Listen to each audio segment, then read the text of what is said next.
At the end of World War II, what shocked the Allies was the fact there were many young female concentration camp guards in their early 20s who were arrested and were accused of some of the worst crimes of the 20th century. Women such as Irma Grazer became infamous for their actions, and they paid the ultimate price with their own lives. But in front of a crowd of around 20,000 in Poland, a group of female concentration camp guards were dragged out underneath the gallows. The execution structures were huge, and were big enough to give everyone a good view of the grisly proceedings. Amongst these women was Ewa Paradies, who at the age of just 25 was left hanging from the gallows. She was one of many women who would be condemned, despite being in their 20s, at the end of World War II. But to those who saw her execution that day, the execution of Ewa Paradies was more brutal than they had expected. But why was this? Ewa Paradies was born on the 17th of December 1920 in Leborg, which was at the time inside of the Weimar Republic. It is assumed that she had a relatively normal early schooling and early life, and her teenage years may have been dominated by the Nazi youth groups, which were imposed upon young people after Hitler rose to power. It's most probable that Ewa joined the League of German Maidens, and in this they were schooled on how to become perfect Nazi wives who would stay at home and raise children. Young women were discouraged from having big careers, but in her 20s, Ewa Paradies sought to work inside of a concentration camp. Women from all walks of life joined the concentration camp staff, and there were specific recruitment campaigns by the SS to recruit local women to work in nearby camps. As men were thrust into the latter stages of the war, women were sought to fill the gaps in the guard force. Some joined the SS retinue with the promise of better pay and some form of career promotion, and others joined as they wanted to serve their Nazi overlords. Ewa Paradies was dispatched to go and carry out a short training period alongside other women. She was then sent to go and work inside of the Stutthof Concentration Camp. This site was found in Gdansk or Danzig, and it opened as soon as the Second World War broke out. But in 1944, the number of prisoners at Stutthof rose dramatically, and most of the new arrivals were Jewish prisoners sent from sites such as Auschwitz, and those sites closer to the front lines of World War II. Himmler, the head of the SS, had ordered not a single prisoner to fall into enemy hands, so there were huge marches of people from one site to another. Many of those who arrived at Stutthof quickly began to suffer from diseases such as typhus, which caused chaos due to the overcrowding. The prisoners also were forced to witness executions on a daily basis, and different people were taken out to the firing range and they were then shot. In total, around 65,000 people were slaughtered inside of Stutthof and were killed by the forced labour, as well as the violence of guards. Some were even drowned in the mud or were hanged on gallows. Now, Ewa Paradies began to develop a very feared reputation amongst the prisoner population. She was an Aufseherin, or a female overseer, tasked with guarding over the women prisoners. She was known for being a brutal and barbaric woman, and she patrolled with her whip and other weapons, and she beat the female prisoners.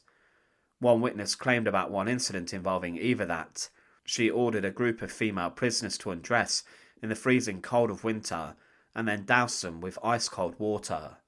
When the women moved, Paradies beat them. This sort of incident was very common inside the concentration camps, and female prisoners often found themselves subjected to rough punishment if a fellow prisoner had broken the camp's rules. Of course, forcing the women to undress in the freezing cold winter could be deadly, especially as Ewa Paradies threw buckets of cold water on them, making things worse. This would cause hypothermia, and it's probable that her actions led to the deaths of some prisoners inside of the barracks that she was forced to oversee. But Ewa Paradies continued to brutalise and beat inmates wherever she could. She was moved to a subcamp known as Bromberg Ost, and she then went back out to the main Stutthof site after a brief period. All female prisoners she encountered said the same thing: what a horrible and awful woman she truly was. In April 1945, she was involved in the mass transports of prisoners from Stutthof. The Allies and the Red Army were close by, and these transports had another name: death marches. In the evacuations of Stutthof, it's believed that around 25,000 prisoners died. Some were marched directly into the sea in the north, and they were machine gunned, and the sea turned red with their blood. Ewa Paradies was part of the last transport of female prisoners from Stutthof to the Stutthof Concentration Camp. But she knew that at the end of the war she would be hunted and searched for, and with this she managed to run off from the march and tried to hide out to escape any form of justice. But she was captured, most probably recognised by a former prisoner, and was then handed over to the Polish authorities. After a brief interrogation, Paradies was brought to the Stutthof trial, and alongside a number of other female guards, such as Jenny Wanda Bachmann, the courtroom heard about her crimes.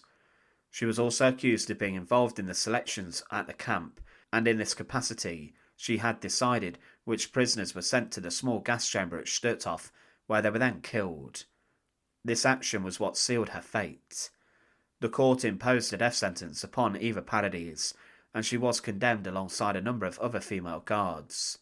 Her execution came shortly after, and on the 4th of July 1946 she was brought out for her date with the executioner. Gathered on Biskupia Gorka Hill were 20,000 people inside of Gdansk, including many former prisoners of Stutthof.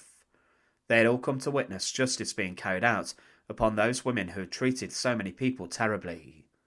A number of huge gallows structures had been constructed for the executions, and these were so big that everyone could see the executions being carried out. Underneath these wooden structures there were a number of trucks parked, and these were to act as a scaffold. On the trucks were also many officials and the executioners, who were actually former prisoners of Stutthof, and they were the ones to secure the noose, and many wore their striped uniforms from the camp. Ewa Paradies was brought forward in front of the crowd and was helped onto the back of the truck. The officials read out the death sentence and reminded the crowd what she had been responsible for and her crimes. With this, the noose was secured around her neck by the executioner, and it was then tightened. After this took place, there was a loud bang on top of the truck, and the truck slowly moved forward. As the noose was passed over the gallows, Ewa Paradies began to panic, and she had nowhere to go. As the truck drove off, she was left suspended by her neck on the gallows, as the noose snapped taut around her neck. Now, the execution of Ewa Paradies and the other female guards of Stutthof were very rough for a number of reasons.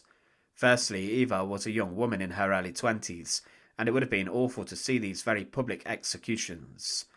The officials had made sure that everyone, including children, could see the executions too, and there was little care done to protect people from the view. Also, the execution method was slow strangulation. As the noose snapped taut, Ewa began to panic and kick, and thrash as the life was choked out of her. It took a number of minutes for her to be declared dead, and for the thrashing to then stop. When she went limp and still, everyone could see that her execution had taken place.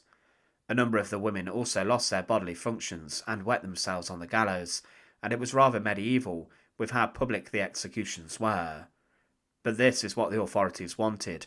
They wanted these women to pay for their crimes, and for people to see that justice was being carried out. Thanks for watching. To support our channel, please make sure to subscribe, and once again, thank you so much for watching.